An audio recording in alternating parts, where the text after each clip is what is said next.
Welcome, my name's Dr. Jason W. Morrison and I'm a theologist from New South Wales, Australia. Psychologists help people with themselves and other people, and theologists help people with themselves and God. We're jumping down to James 1 and 8. If you really fulfill the royal law according to the scripture. And what is the royal law? Well, James is going to answer that. You would think he was going to say, love the Lord your God with all your heart, with all your mind, with all your soul, but he doesn't. He says this, you shall love your neighbour as yourself. You'll do well. Verse 9, but if you show partiality, you commit sin and are convicted by the law as transgressors. Now, I just want to say, dangerous passage, we're not under the law. Has James had a little slip here? Has James shown a little bit of legalism here? We're not under the law, James. So I'm not sure what happened there, but he's had a little bit of a trip. But then he says in verse 10, for whoever shall keep the whole law and yet stumble in one point is guilty of all. Now he's speaking to Jewish believers, remember, Messianic believers, because us Gentiles were never under the law. So let's not kid ourselves, but he's warning, if you think you're going to keep one part of the law, you have to keep all of the law, and you have to keep it all of the time, which is absolutely and totally impossible. And trying to keep the law is only going to cause you to sin, because that's what the law does. It empowers sin. It empowers your sinful nature. That's why anything you think you need to do to make God happy or stop him from being sad is just going to lead to corruption and evil and harm and hurt. For he says in verse 11, for he who said, do not commit adultery, also said, do not murder.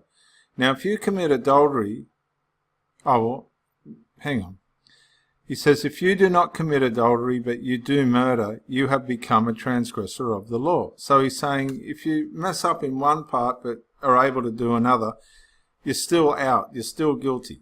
Verse 12, so speak and so do as those who will be judged by the law of liberty. So he's saying, live in the finished work of Christ and abandon the law.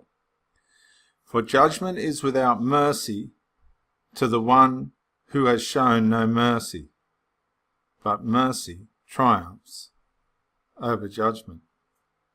And I honestly believe that the Lord is more merciful than we realize through the finished work of Christ. 1 and 14.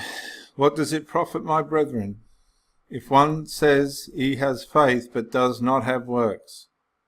Can faith save him? Well, the answer to that question is, how does faith work? Do you know how faith works? Galatians 5 and 6 answers that question. For neither, how's that go? It goes, for neither circumcision nor uncircumcision avails anything, but faith working through love.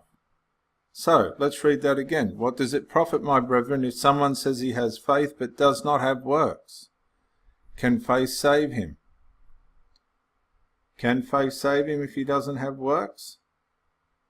Well, if he doesn't have love, possibly not, because faith only works through love.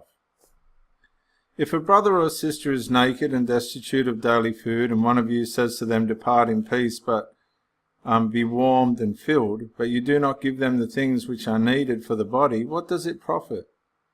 Thus also faith by itself, if it does not have love, is dead. Basically, that is loving your neighbour as yourself, isn't it? Let's go on. It can be difficult to be charitable at times, can't it? It's easy to turn your back. I'm guilty of it, I admit it. 1 and 18, but someone will say you have faith and I have works. Remember, the works here is loving your neighbour as yourself.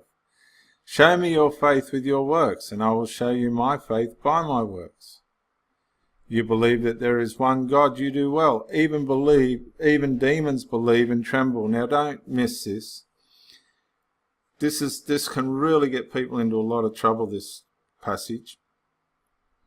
If you believe and demons believe, what's the difference between their belief and yours? What's the one thing demons can't do?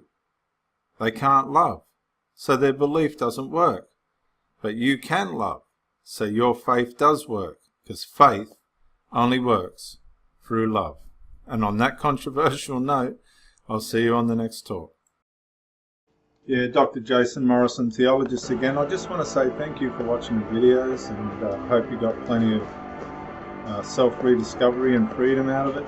Watch it on YouTube. Please share or like, maybe even comment. Watch it on Facebook, like, comment, share. But most of all, get out and live. This isn't a rehearsal. You've got a one-off life. Don't let your loyalty and your faithfulness blind you to the life that you should be experiencing. Till the next video, thank you for watching, and bye for now.